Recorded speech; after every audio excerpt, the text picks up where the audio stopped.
एकमा विधानसभा में किसका दबदबा रहा है, कौन यहां से जीतता रहा है और समीकरण किसे फेवर करते रहे। फिलहाल तो आरजेडी का कब्जा है, लेकिन इतिहास और रिकॉर्ड इस सीट का क्या कहता है। रंजन जी, अगर एकमा पर नजर डालें तो एकमा की सीट क्या बताती है। आरजेडी का कब्जा है तो क्या समीकरण फेवर करते हुए नजर आ रहे हैं या फिर कोई ऐसा फैक्टर जो यहां पर आरजेडी को जीत दिला दिया।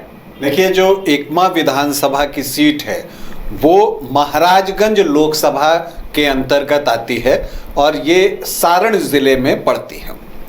1952 में इस विधानसभा का गठन हुआ था।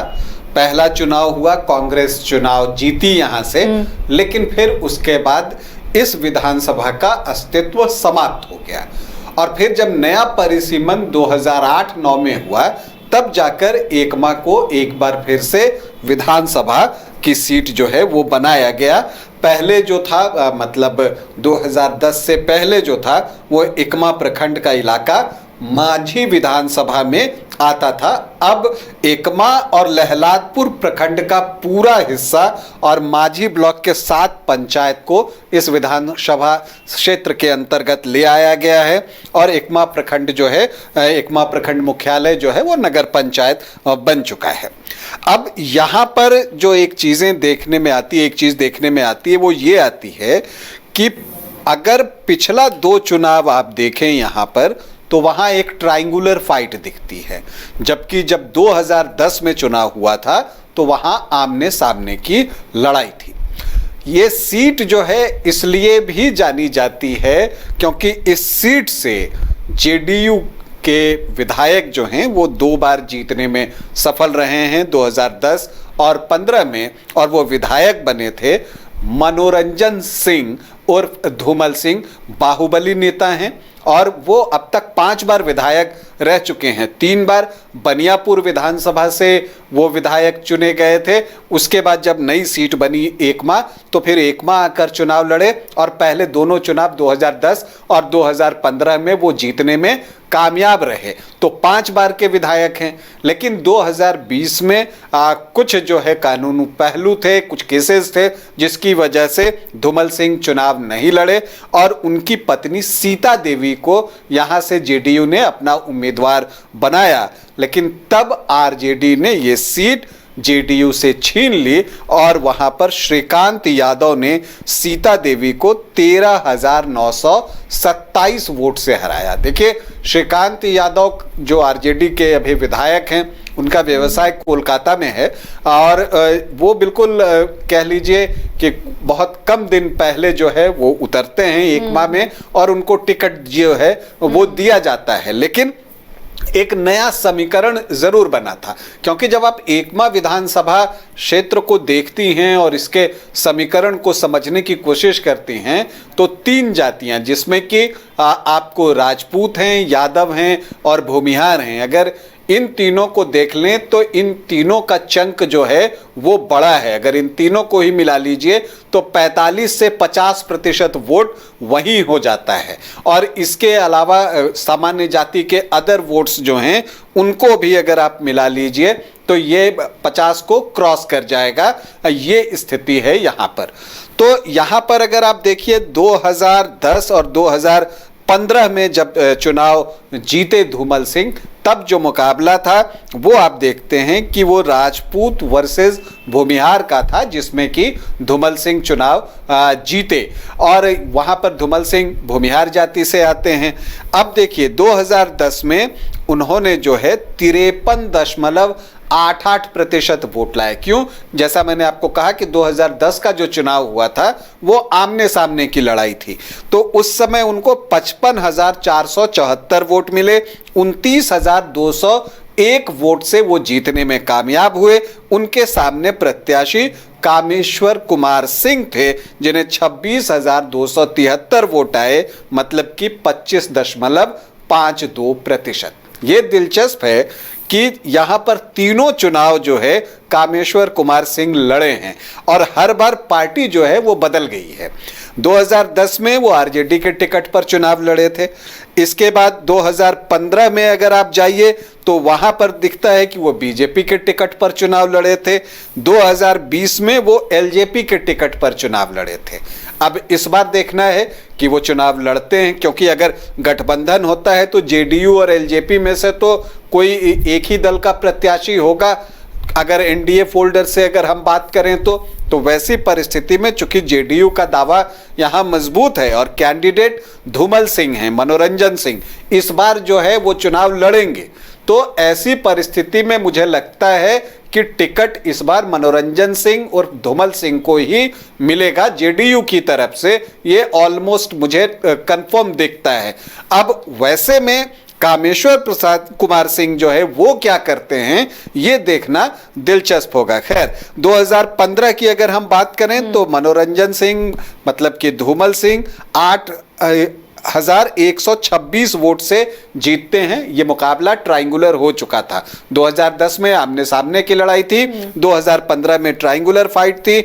बीजेपी से कामेश्वर कुमार सिंह थे जिनको कि 29.5% वोट आए, 41,382, और निर्दलीय रंजीत सिंह की एंट्री होती है और वो 28,345 वोट ले जाते हैं, मतलब 20% से ज्यादा वोट उनको भी आता है। तो इस वजह से जीत का मार्जिन कम होता है यहां पर धूमल सिंह का। इसके बाद 2020 का चुनाव आता है जो पिछला चुनाव है।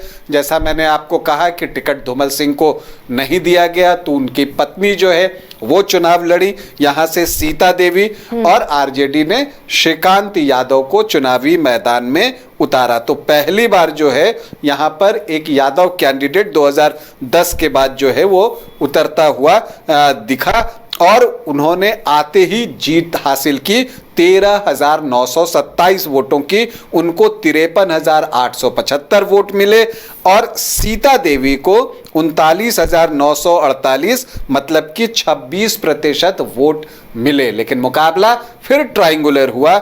एलजेपी से जो कामेश्वर कुमार सिंह लड़ रहे थे वो 29,992 वोट लाने में कामयाब रहे, मतलब 19.5%। तो ये एक ट्रायंगुलर मुकाबला था। और आपको बता दूं कि कामेश्वर कुमार सिंह अगर मुन्ना की बात करें कि उनको लगभग 30,000 वोट आए और हार जीत का फासला 13,927 मतलब 14,000 वोट का है। तो ये एक और वो सीट है, एकमा की सीट, जहां एलजेपी ने जेडीयू का खेल 2020 में खराब किया था। वैसे रंजीत सिंह फिर से निर्दलीय लड़े थे और उनको एक बार फिर से 11,000 वोट आए, 7.2% वोट। तो ये आंकड़े हैं। अगर आप कुल मिलाकर तो एनडीए बहुत एकजुट है और इस सीट पर अगर फिर से एकजुट होकर एनडीए लड़ता है तो क्या आरजेडी के लिए मुश्किल होगी यहाँ पर? जी हाँ, अगर एकजुट होकर एनडीए लड़ता है तो आरजेडी के लिए मुश्किलें पैदा हो सकती हैं। लेकिन दिलचस्प ये है कि इस सीट पर खेसारी लाल यादव की भी चर्चा हो रही है। भोजपुरी स्टार खेसारी लाल यादव यहां से आरजेडी के टिकट पर चुनाव लड़ सकते हैं। चूंकि अगर पिछले साल की एक बात कीजिए तो बिहार की पूर्व मुख्यमंत्री राबड़ी देवी के साथ उनकी मुलाकात हुई थी। तो या खेसारी लाल यादव चुनाव लड़ जाएं या उनकी पत्नी यहां से चुनाव लड़ जाएं, इसकी संभावना बनी हुई है। और इसीलिए ये सीट फिलहाल जो है हॉट बनी हुई है, क्योंकि अगर भोजपुरी स्टार खेसारी लाल यादव चुनाव लड़ते हैं तो फिर एक अलग समीकरण आएगा जिसमें कई बार होता है कि जातियां पीछे छूट जाती हैं। लेकिन इस बार धूमल सिंह भी जो है वो तैयार हैं। अब ये भी देखना है कि सिटिंग विधायक श्रीकांत यादव हैं, क्या वो मान जाएंगे कि हाँ ये सीट हम छोड़ देते हैं, या फिर खेसारी लाल यादव को कहीं और किसी सीट पर जो है छपरा की सीट से भी एडजस्ट करने की बात चल रही है। तो अब देखना है कि आगे क्या होता है। लेकिन अगर खेसारी लाल यहाँ चुनाव लड़ते हैं खेसारी लाल यादव तो एक अलग जो है वो समीकरण आपको बनेगा। या इस तरह से स्टार की फैन फॉलोइंग फिर जाति नहीं देखती है। जी हाँ, कई बार होता है कि जब स्टार उतरते हैं तो फिर जातियां लोग नहीं देखते, अपने फेवरेट स्टार को वोट कर देते हैं कई बार। लेकिन बिहार है यहाँ पर जाति जाति नहीं। और ये चीज भी देखने को मिली है कई बार चुनावों में। तो उस लिहाज से देखें तो जो एकमा में 2025 का चुनाव होगा वो बहुत कांटे का होगा। और मुकाबला एक बार फिर से मुझे जो है वो ट्रायंगुलर दिख रहा है, क्योंकि देखिए ये बात तो सच है कि एनडीए एकजुट होकर लड़ेगा। लेकिन जो एनडीए के कैंडिडेट थे, क्या वो पार्टी के फैसले के साथ रहेंगे, ये एक बड़ा सवाल है। क्योंकि कामेश्वर कुमार सिंह मुन्ना का अगर हम रिकॉर्ड देखें तो पिछले 3 चुनावों में वो तीनों बार चुनाव लड़े और तीनों बार पार्टी अलग। तो क्या पीके का इम्पैक्ट यहाँ पड़ता है? क्या जनसुराज जो है वो यहाँ से अपना कैंडिडेट देता है? क्योंकि देखिए, जब 2 ही गठबंधन मजबूत हो जाता है तो जो अन्य दल होते हैं, इसमें जिनको दोनों गठबंधन टिकट नहीं देता, वो उन दलों की तरफ ही जाते हैं और वैसी पार्टियां उसके इंतजार में होती हैं। तो जनसुराज को भी कैंडिडेट चाहिए, अगर कोई मजबूत कैंडिडेट मिल जाए तो वो क्या अच्छा ही हो उसके लिए।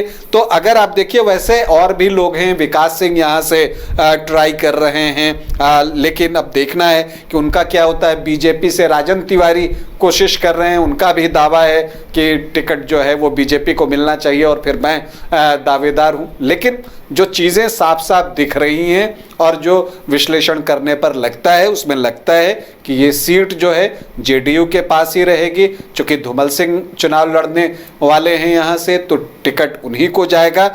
अब आरजेडी से किसको टिकट मिलता है, इस पर अगर खेसारी लाल यादव आते हैं तो ये बड़ा फैसला लालू प्रसाद यादव और तेजस्वी यादव को लेना होगा कि क्या वो अपने सिटिंग विधायक को बदलकर खेसारी लाल यादव को यहाँ से चुनाव लड़ाते हैं, या फिर अगर आप ये देखिए कि जो श्रीकांत यादव हैं वो भी अपने क्षेत्र में बहुत सक्रिय हैं। तो ऐसा नहीं है कि वो बैठे हुए हैं, वो भी लगे हुए हैं। तो उन्होंने भी अपना दावा छोड़ा नहीं है। लेकिन अभी वक्त है, चुनाव में चीज़ें जैसे जैसे चुनाव नज़दीक आएगा, बहुत सारी चीज़ें जो है वो बदलती हैं और बहुत तेज़ी से बदलती हैं। तो इन चीज़ों का हमें इंतज़ार करना होगा। अगर हम यहाँ के जातीय समीकरण को देखें तो जैसा शुरू में ही मैंने कहा था कि यहाँ पर यादव, राजपूत और भूमिहार जो हैं वो बहुत अच्छी संख्या में हैं। तीनों को मिलाकर 45-50% के आसपास जो है वोट हो जाते हैं। देखिए, अगर आप यहाँ देखें तो एससी आबादी जो है वो 12.27% है। एसटी भी यहाँ पर 3.67% है और मुस्लिम वोटर्स जो हैं वो 10% है।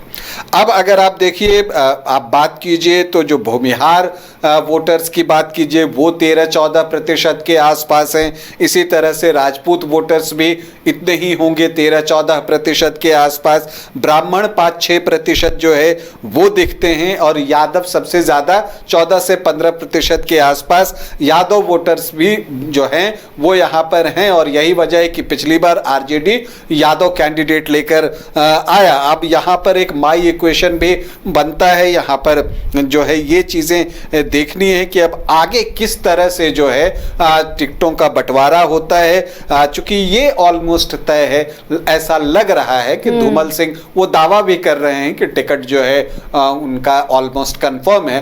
तो अगर धूमल सिंह यहाँ से कैंडिडेट बनते हैं, 5 बार वो चुनाव जीत चुके हैं, विधानसभा में उनका रिकॉर्ड जो है वो बहुत बेहतरीन है विधानसभा के चुनाव में। तो वो जब कैंडिडेट बनते हैं तो सामने आरजेडी किसे चुनावी मैदान में उतारता है, इसका इंतज़ार हम सभी को करना होगा। तो देखिए, एक माह की भी जंग बेहद दिलचस्प है और खेसारी लाल यादव के आने के बाद ये और भी दिलचस्प हो जाएगी। लेकिन अभी फिलहाल ये तय नहीं हुआ है कि यहाँ से आरजेडी का कैंडिडेट कौन होगा।